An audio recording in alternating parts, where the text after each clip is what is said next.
Okay, let's get right into it. We're going to break down one of the most tense and long running standoffs on the planet, the conflict between the US and Israel on one side and Iran on the other.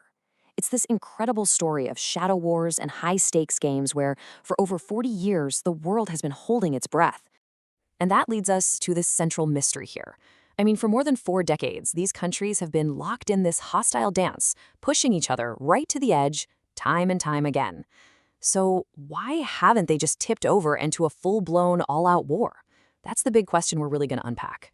To really get a grip on why things are so heated today, we've got to rewind the clock. The whole thing really kicked off way back with the 1979 Iranian Revolution. That event just completely changed the power dynamics in the Middle East. So, let's look at the very simple and very opposing goals that came out of it.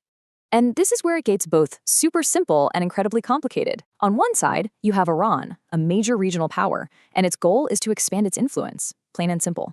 On the other side, you've got Israel, which sees Iran as its biggest threat, and its most powerful ally, the United States. Their main goal? Contain Iran's power, and above all else, make sure Israel is secure. This clash of basic goals is the engine that's been driving this conflict for decades. Now, there are a lot of friction points for sure, but there is one issue that towers above everything else. It's been the primary source of tension for years, and that is the nuclear question. Right at the heart of all this is Iran's nuclear program. Now, Tehran has always insisted it's just for peaceful energy purposes. But for Israel and the US, the fear is that it's a direct route to building a nuclear bomb. And for them, a nuclear-armed Iran isn't just a strategic problem. They see it as a threat to their very existence. So how do you try to stop that from happening without starting a massive war? Well, you get creative. The strategy has involved a few key things. Hitting them with crippling economic sanctions to cut off the money, launching super sophisticated cyber attacks aimed at their nuclear facilities, and carrying out secret, covert operations. It's a high-stakes chess game played completely out of the public eye. And that brings us to how this conflict is actually fought on a day-to-day basis. You rarely see direct confrontations. Instead, almost all of the fighting happens indirectly, in the shadows. So welcome to the world of proxy conflicts. So what exactly is a proxy conflict? Well, you can think of it as war by remote control. Instead of going head-to-head, big powers will fund, arm, and support smaller local groups to do the fighting for them. This lets them achieve their goals while keeping some distance, avoiding a direct and potentially catastrophic war. And this right here shows you exactly how that works in the real world. Iran sponsors powerful groups like Hezbollah in Lebanon or various militias in Iraq and Syria. That's how it projects its power. And what's the response? Israel carries out frequent airstrikes to push back, hitting Iranian targets and weapons supplies. The entire region basically becomes a giant, dangerous chessboard for this conflict. But here's the thing about fighting in the shadows. It doesn't always stay there. In the past few years, we've seen a bunch of events that have seriously escalated things, pushing everyone dangerously close to a direct fight.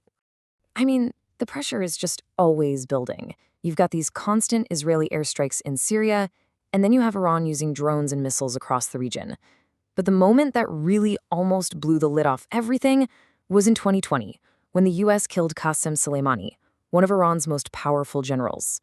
That single act pushed everyone right to the absolute edge and put the whole world on high alert. So after something that big, you have to ask, why didn't war break out? Why has it been avoided so far? Well, the answer really boils down to one thing. Everyone involved, and I mean everyone, knows that the price tag of a full-scale war would be absolutely catastrophic. Not just for them, but for the entire world. Let's just break down that price tag for a second. A direct war wouldn't just stay between them. Nope. Other countries in the Middle East would almost definitely get dragged in. It could choke off the world's oil supply flowing through the Strait of Hormuz. That alone could make oil prices skyrocket and maybe even crash the global economy. The risk of this thing spiraling into a much bigger, even global conflict is very, very real. And this quote, it just sums everything up with those two little words at the end, so far.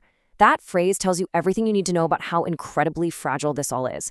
The fact that there isn't an open war isn't an accident. It's because all sides have made this terrifying calculation. They've all pushed, but so far, nobody has pushed hard enough to trigger that doomsday scenario. So this is basically where we stand right now.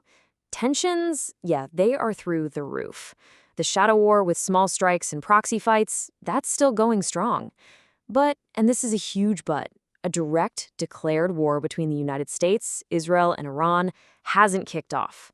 It's the state of controlled, simmering hostility. And that leaves us with the final big question. After 40 years of this, what are we really looking at? Is this some kind of strange but stable, fragile peace that's just built on the fear of what would happen otherwise? Or is it just a very, very long fuse, slowly burning its way toward an explosion that feels inevitable? The truth is, the answer is dangerously unclear.